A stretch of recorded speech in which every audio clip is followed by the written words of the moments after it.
Me dedico a lo que me dedico porque se empezó a colaborar entre ellos. Mi primer trabajo fue en Conavio, entonces un particular gusto de estar acá con ustedes y de ver muchos colegas aquí presentes. Y insistir en esta parte de que efectivamente yo lo vi ahí en Conavio. Yo cuando estuve en Conavio era el único abogado. Ahora ya hay más abogados y la interacción es mucho más fluida, pero en ese momento era el único. Entonces aprendí mucho, no sé, usted Jerry por ahí, las preguntas que le hacía muy básicas y poder hacer esas preguntas era lo que a ellas les daba también Jorge, Larson, les daba la oportunidad y la confianza de hacerme preguntas, a mí también igualmente sencillas en la parte de derecho. Entonces esa interacción es súper importante. Espero que también les haya servido a ellos como me sirvió a mí. El seminario es la idea que está atrás de todo esto. Bueno, la estructura, las asociaciones civiles, hablar un poquito de ellas que son, nada más, súper introductorio. Los requisitos que existen para promover acciones colectivas respecto a las asociaciones. Hablar un poco del acuerdo del Consejo de la Judicatura Federal, que en realidad desde el punto ya fue abordado por algunos de los ponentes, por el ministro en particular. Hablar un poco del fondo de recursos provenientes de acciones difusas, que es otro elemento que también se escribió brevemente en algunas de las exposiciones anteriores. Y después hacer la reflexión final de cuál es la importancia de que una se involucre en la defensa del medio ambiente a través de las acciones colectivas. Entonces es bastante breve, sencilla, está pensada así también porque es al final. ¿Qué es una asociación civil? Bueno, hay varias formas. Es una persona moral, hay que empezar por ahí. Es una de las personas físicas, como nosotros, y las personas morales, aquellas entes que el derecho reconoce como que tienen una personalidad jurídica distinta a la que tienen sus miembros, personas físicas. Hay distintas formas de organizarse, hay asociaciones civiles, ACES, hay sociedad civil, que son las dos formas principales que están reguladas en el Código Civil. Y hay muchas otras, ¿no? Estamos muy acostumbrados a pensar que las empresas son SA. Entonces hay una variedad, están reguladas por otro norma, hay una variedad de formas de organizarse y de constituir una persona moral. Entonces acá estamos hablando de una en particular que es una asociación civil, una C, que es un grupo de individuos que se reúne de manera no enteramente transitoria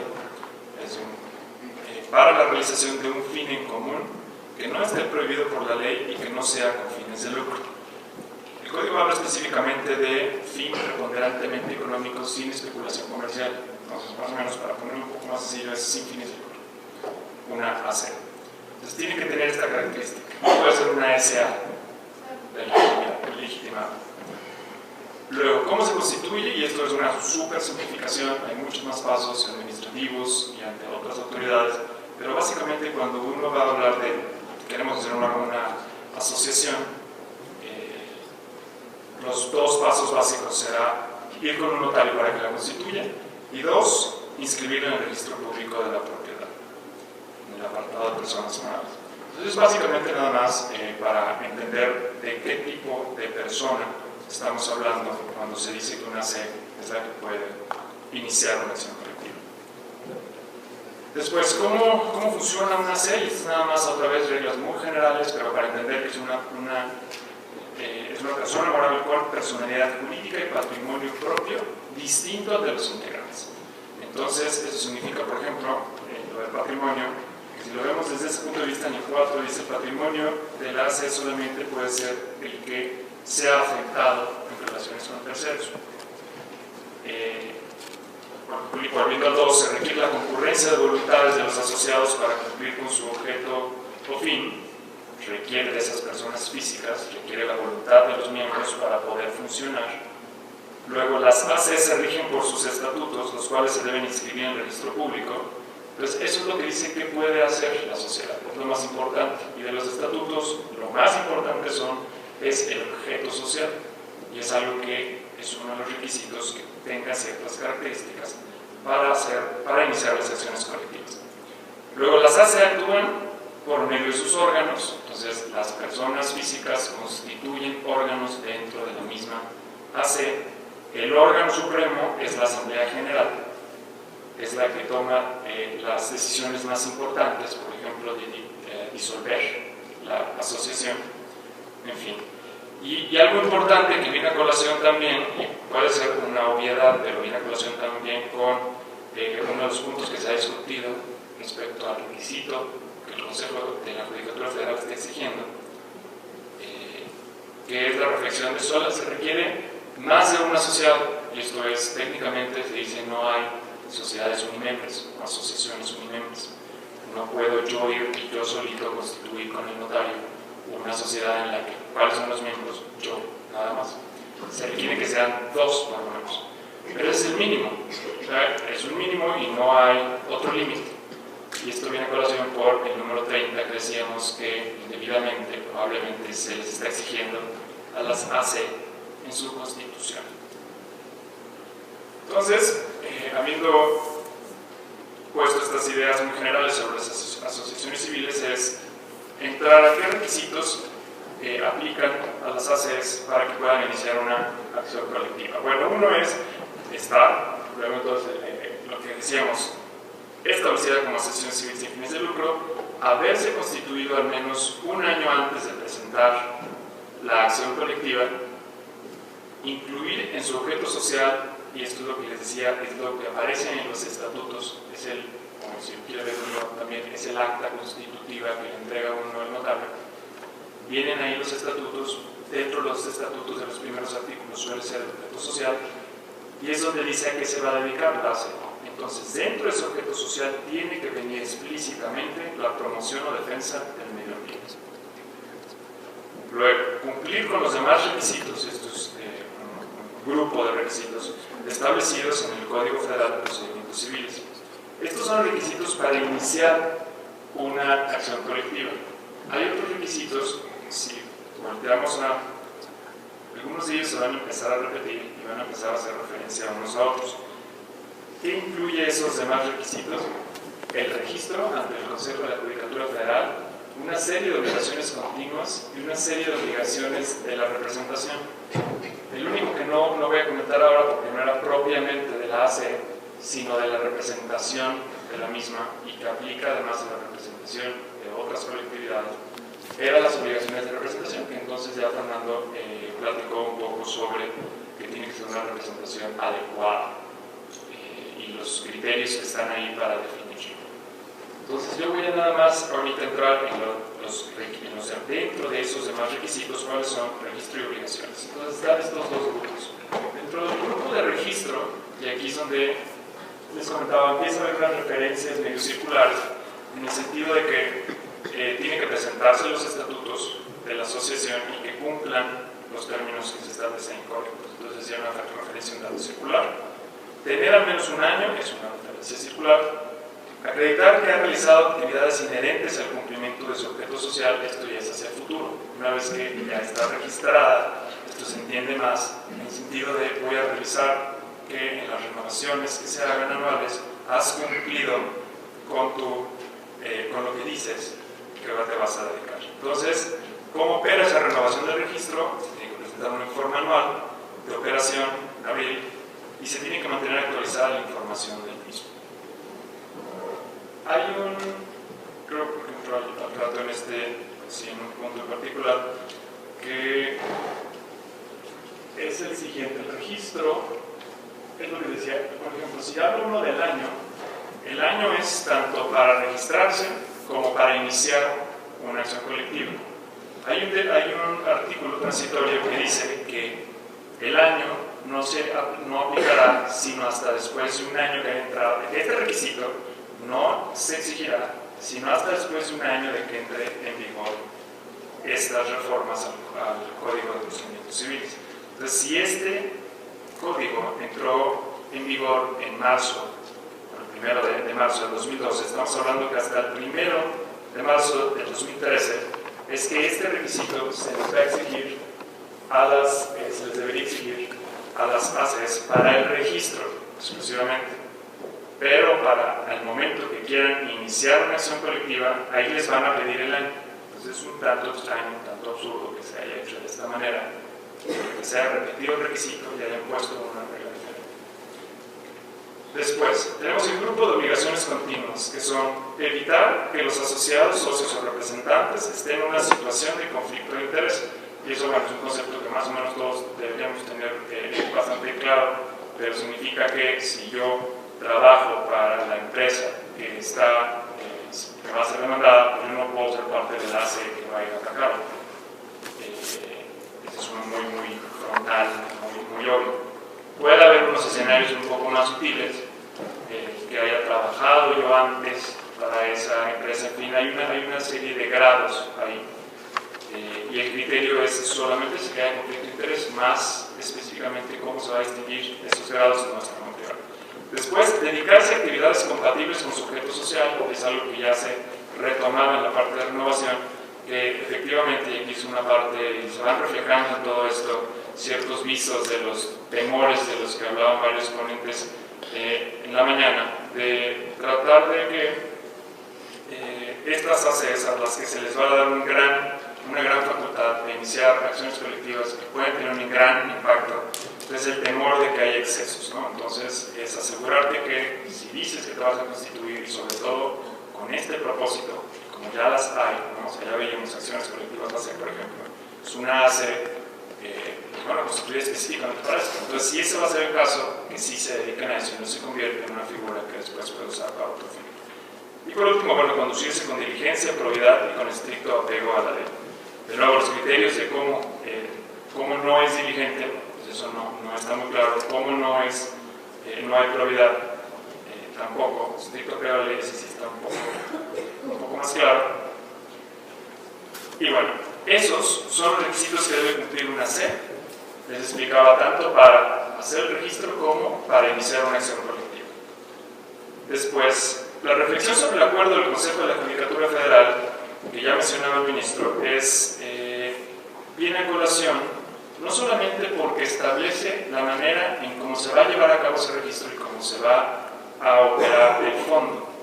Eso sería una parte institucional, operativa, que sí podría venir a colación, mencionarla en el seminario, pero que sobre todo está incluida porque tiene un problema y ha sido materia de una controversia que, como ya platicaba el ministro, subió a la Suprema Corte. Entonces, ¿cómo se registra? Entonces, el contexto general puede ser vía electrónica o en el edificio sede, físicamente llevar los papeles. Se tiene que acreditar el año de constitución, aquí es donde les decía que está suspendido este requisito para efectos del registro exclusivamente. Se tiene que llenar una solicitud, hay presentar los estatutos sociales, estos son los anexos, el acta constitutiva, la cédula fiscal y el poder general. Entonces también con Hacienda, que quede claro las facultades que va a tener los representantes de la asociación y estar conformada por al menos 30 miembros. Ahorita voy a volver a un punto de ellos. ¿Cómo se ve la parte del registro electrónico? Y posiblemente esta va a ser la forma normal de registrar las asociaciones. Si bien se puede por vía física ir a acudir a la sede, normal pues es esperar que todo se canalice vía registro electrónico. Entonces el Consejo de la Judicatura Federal ya tiene operando esta parte de este portal. Acá está la dirección, pero es fácil entrar uno entra al Consejo de Seguridad General, después a servicios y ahí aparece la liga. Entonces aquí viene una normativa que no funciona, de hecho viene un tutorial, aquí invita el video y viene un consulta. Y si uno quiere buscar actualmente cuáles son las que están, las que aparecen en el registro, tenemos solamente estas. Y aquí vamos a ver que hay distintos estatus. Por ejemplo, alguien metió la solicitud, se le pidió información y no tiene en general un estatus definido. Hay otros que se metió como la defensa de los consumidores está autorizada, solamente hay dos que aparecen autorizadas y hay otras que solamente aparecen registradas. Pues ahí empieza a ver también otros estatus que no necesariamente estaban distinguidos en el texto del acuerdo, pero que son necesarios para operar, ¿no? Entonces tú presentas la información, estás registrada, pero tienes que ser autorizada. Esto pasa por una revisión. Son pocas. una de las conclusiones. Esto es muy nuevo, esto va empezando, pero es una herramienta, la electrónica, que posiblemente va a ser la forma de operar normalmente. Entonces, volviendo a los requisitos, ¿cuál es el problema? Bueno, pues que dice que esté conformada ninguno de los otros es problemático, sino que diga que se tiene que por lo menos un mínimo de 30 miembros. Entonces, ese es un problema. ¿De dónde surge este problema? Bueno, tenemos que en las reformas, el código lo que dice actualmente es, por un lado, en un artículo del 619 dice las asociaciones civiles, a que se refiere la segunda fracción del 585 deberá registrarse ante el Consejo de la Judicatura Federal. Muy bien, eso es lo que da razón a hacer que estemos hablando de un registro electrónico o físico, en fin. Es un requisito de las ACES y para que puedan iniciar una acción colectiva. Después dice, el 585 tiene legitimación activa. Uno, bueno, hay varias fracciones, ya las vimos desde la mañana, la FED, en fin. Segunda, representante común de la colectividad conformada por al menos 30 miembros. Era esta la fracción y el supuesto que consideraba que tuviera 30 miembros mínimo. Otro supuesto eran las asociaciones civiles sin fines de lucro, legalmente constituidas con el año que se mencionaba, con el objeto social que se mencionaba y que cumplan los demás requisitos. Entonces, ¿qué fue lo que sucedió aquí? Que cuando se llega al acuerdo general, pues básicamente confunden los dos supuestos. ¿Por qué? Dice, se crea el registro que tiene como finalidad la inscripción de las asociaciones civiles previstas en el numeral, eso va muy bien, el propio Código Federal, y el problema es que agrega, esto es, las colectividades formadas por al menos 30 miembros. Entonces aquí es donde ya confunde los dos supuestos y por ello impone una restricción a cuáles son esas asociaciones y de hecho a la estructura que deben de tener interna esas asociaciones civiles. Entonces, ¿cuál es la implicación práctica? La implicación práctica y la implicación jurídica. La implicación práctica es de que va a ser más difícil encontrar suficientes interesados para aquellos que hayan hecho este ejercicio de constituir una asociación. Yo estoy constituyendo una, por ejemplo, en un tema particular, y encontrar 30 no es fácil para constituir, es una barrera importante. Entonces, para encontrarlos va a ser difícil, pero además para lograr consenso y tomar decisiones entre 30 es muchísimo más difícil que entre 5, 6, 7, podría ser un escenario un tanto más normal. Entonces hay complicaciones prácticas. ¿Cuáles son las consideraciones jurídicas? Bueno, que eso no estaba en la ley, entonces es un requisito adicional que por un instrumento de menor jerarquía se está agregando y exigiendo al particular. Entonces implica una reestructuración interna, como les decía, de las ACES para cumplir una cuota adicional, y que bueno, si las ACES ya estaban constituidas y cumplían con todos los demás requisitos, entonces tendrán que ser reformadas para agregar, si eran 7, a los otros que les faltaban, y eso tiene un costo del notario, costo de inscripción, en fin. Los argumentos también que se han planteado en la controversia que ha subido a la Suprema Corte es que los interesados también, o sea, si se considera que se busca que estas ACES sean activas, muy activas en la presentación e iniciación de acciones colectivas, entonces luego va a haber varios casos. Un argumento que se ha sometido es los interesados en cada uno de los casos no necesariamente van a ser siempre los 30. Puede ser que varíe el interés de uno a otro y que no debería exigirse que estén interesados en todos.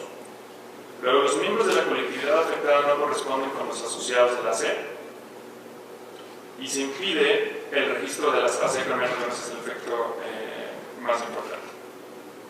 Entonces, así se resume, es la parte más importante de mencionar este acuerdo del Consejo.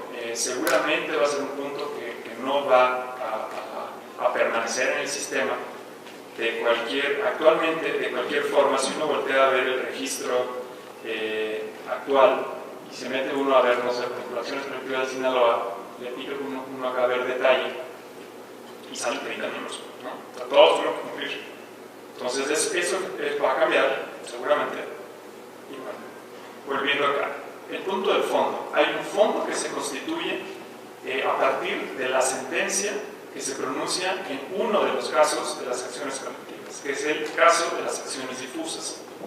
Entonces, ¿cómo opera? Está a cargo del Consejo de la Judicatura Federal, deriva de las acciones colectivas difusas, que son, recordemos, de naturaleza indivisible, una colectividad indeterminada. Los recursos que se deriven de esas sentencias son las que van a constituir ese fondo. Ahora, si recordamos cuáles son los posibles resultados de esa acción difusa, que es la reparación del daño, si no hay, entonces cumplimiento sustituto, donde hemos dicho que debería considerarse la restauración, y si no es posible, entonces acudir a la parte de indemnización. Entonces lleva dinero, ¿no? Entonces, en ese escenario es que ese dinero, esa condena, pasa al fondo administrado por el Consejo. Ahora, eso es lo que entra. ¿Qué es lo que sale de ese fondo? Salen tres conceptos exclusivamente. El pago de gastos del procedimiento, de la acción colectiva en particular, el pago de honorarios de los representantes que llevaron esa acción colectiva y respecto a ese procedimiento en particular, solamente. No hay en ese sentido una salida del recurso para tratar de hacer algo en medio ambiente. Y esto es claro entenderlo, porque si lo lee uno la primera vez no queda claro qué pasó, por qué no se canalizó hacia ella, y es porque primero se intentó restaurar al estado en que se encontraba, el costo que tuviera, después tratar de restaurar de una manera alternativa, y si no se puede, entonces lo pasamos a dinero. Pero ese dinero ya no tiene esa aplicación concreta dirigida al ambiente particular, que es la materia de la acción. Y el que está entonces ya separado es fomento de investigación y difusión. No está tampoco tan claro qué cosas van a incluir ahí, pero bueno, sí, podemos pensar en investigación, seminarios, talleres, capacitación, cosas como estas que pueden ser financiadas por este tipo de fondo. Y bueno, por supuesto, hay unas obligaciones de transparencia de los recursos para que se divulgue anualmente con un informe el origen, el uso y el destino de los mismos. Esto es básicamente lo más importante del fondo. Y bueno, la última reflexión es nada más, ¿cuál es la importancia de que las ACES participen en la protección del ambiente a través de acciones colectivas? Pues atrás de esto hay muchas ideas, y pueden ustedes también tener muchas otras, que son se requiere actualmente que exista una sociedad, y se busca que haya una sociedad civil crítica que pueda vigilar las decisiones de otros particulares, de las autoridades, que sea consciente, que sea activa, que estén a su disposición mecanismos para exigir transparencia y rendición de cuentas, que se pueda desde el punto de vista de la ACE, cambiar o complementar sus estrategias actuales hacia estrategias de objetivos muy definidos, lograr cambios muy concretos a través de acciones colectivas y de alcance de resultados.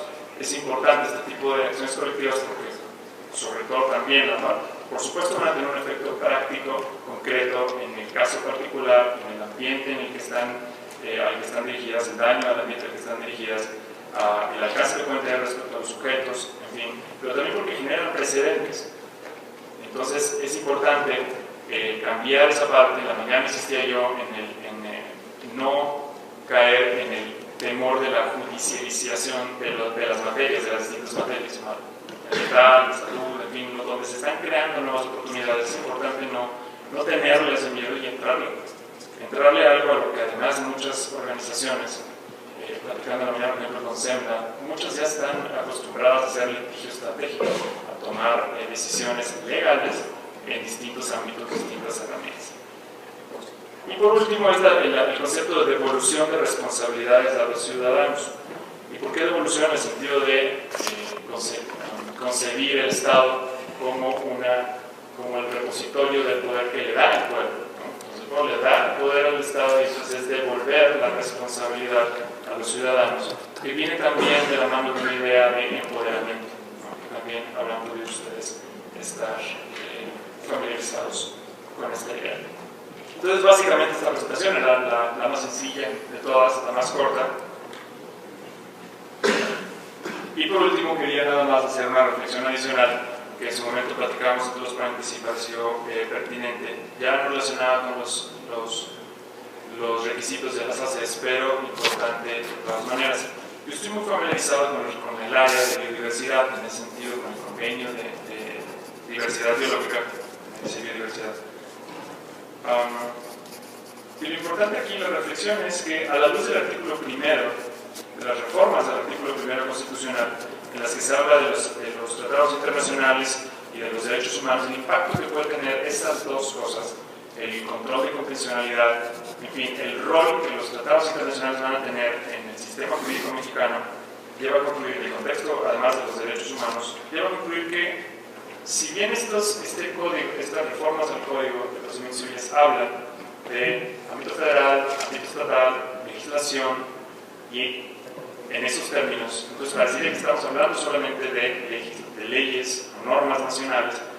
A la luz de estas reformas, lo que se puede entender, y pueden volver a leer todos los artículos del Código, cuando dice derechos e intereses, y cuando dice derechos e intereses, la vulneración de derechos e intereses, ahí no está acotado.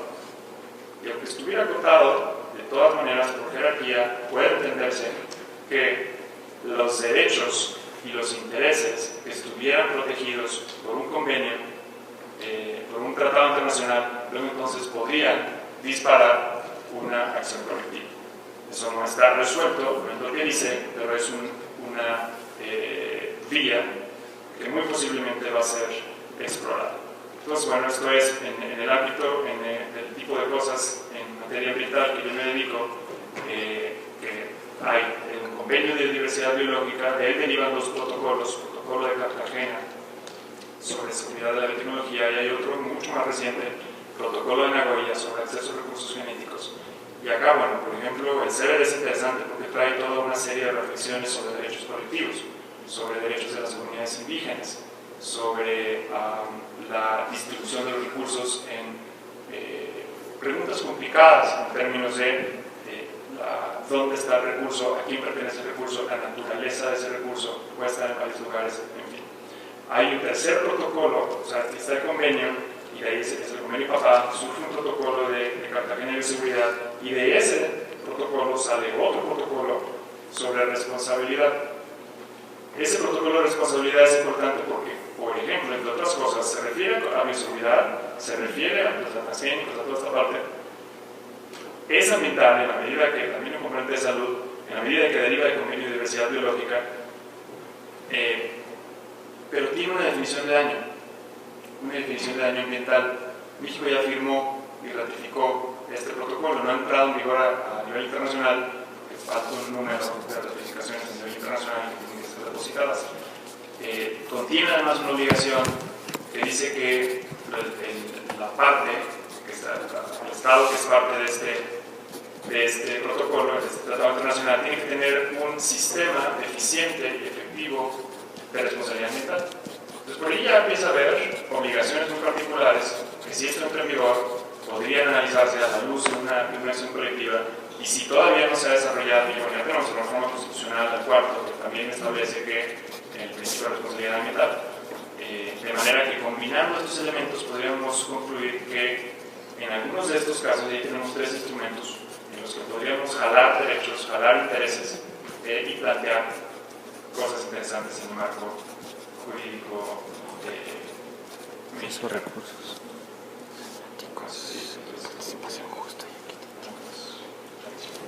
Eso es todo. ¿Tienen más preguntas?